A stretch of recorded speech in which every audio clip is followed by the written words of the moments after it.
Hey YouTube, it's Jared.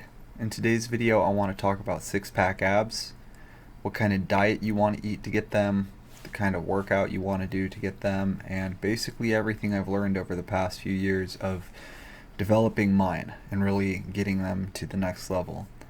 Before I get started, I want to ask you guys to please like and subscribe.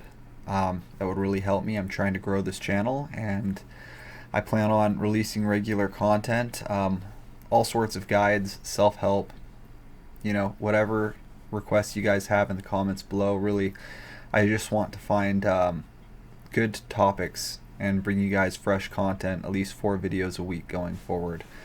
Without further ado, let's get started. So, the first tip if you want to get six-pack abs is that you want to decrease your body fat first. It doesn't matter how many crunches you do, how well developed your muscles are. If you have a thick layer of fat covering the top of your abs, you're never going to be able to see them.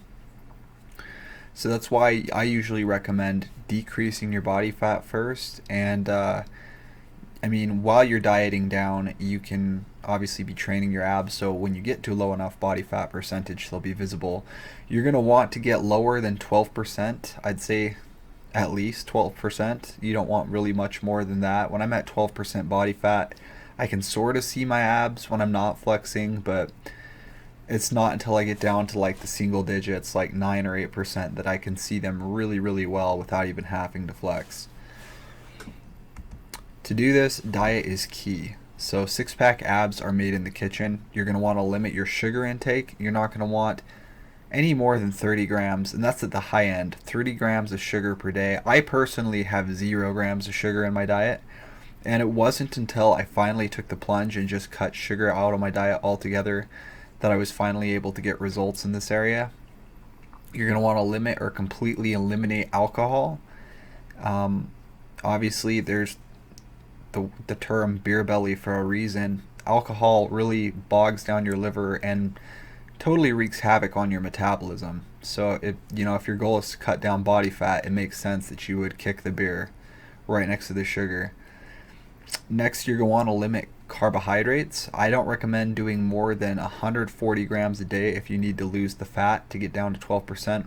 Once you're at 12% or lower, you can really dial it in and see where you feel the best for carbs.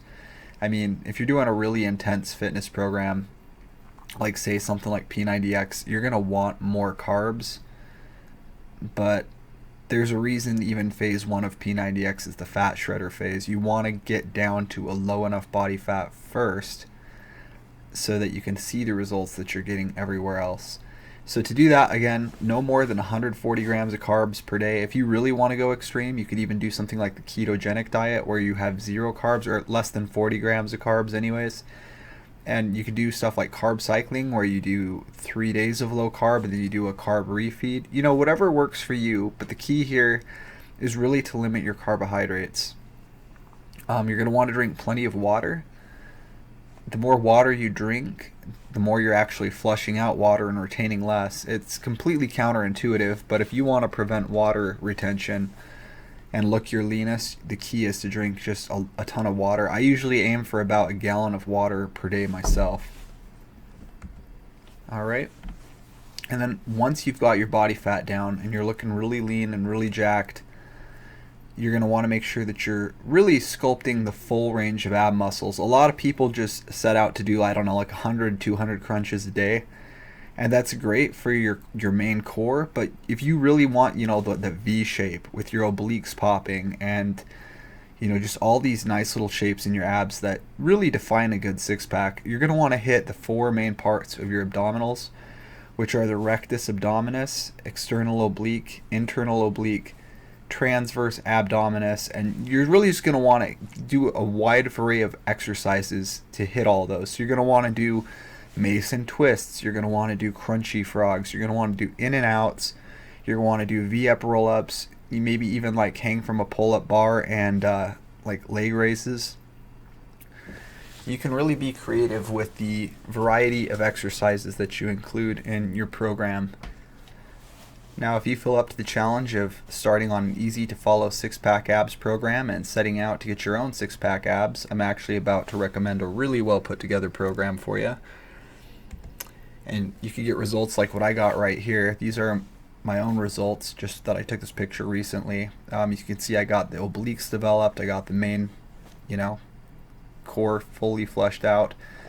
Really had a lot of success with it, and you can get access to the program that I recommend in the video description below. It's 12 weeks, it's split into 3 phases, and I guarantee you that if you set out and you do everything in that program that's laid out, you too will have some rockin' abs by the end of it. Alright, I hope this video helped you. If it did, please like and subscribe, and good luck.